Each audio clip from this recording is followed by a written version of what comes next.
Ce vendredi 11 mars à 21 h, les téléspectateurs de TF1 vont découvrir Daniel Radcliffe dans le documentaire événement sur les 20 ans de la saga Harry Potter.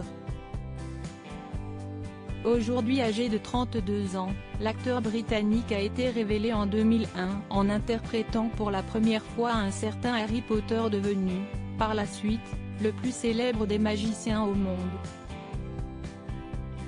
Mais depuis la fin de la saga, il y a une dizaine d'années, Daniel Radcliffe a bien grandi et a fait évoluer sa carrière.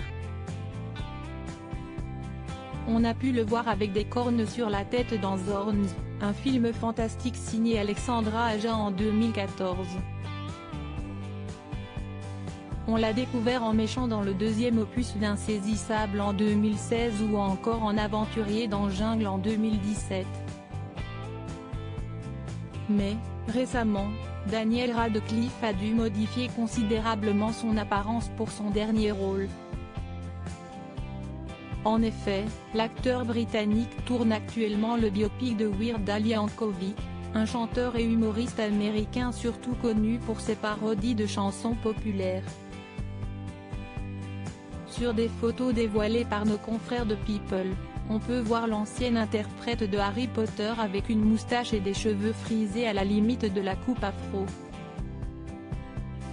Je n'ai aucun doute que si est le rôle pour lequel les générations futures se souviendront de lui, a plaisanté Weird Al Yankovic au sujet de l'acteur choisi pour l'interpréter dans ce biopic prévu pour 2023.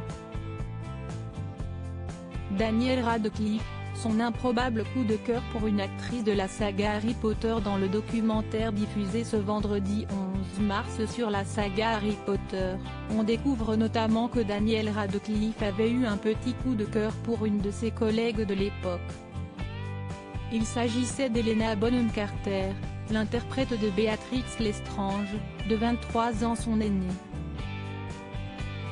En 2011, le jeune Harry Potter avait même écrit une petite lettre à celle qui sortait alors avec le réalisateur Tim Burton. « Chère Helena Bonham Carter, ce fut un plaisir d'être ton partenaire et ta sous-tasse en ce sens que je finissais toujours par tenir ton café.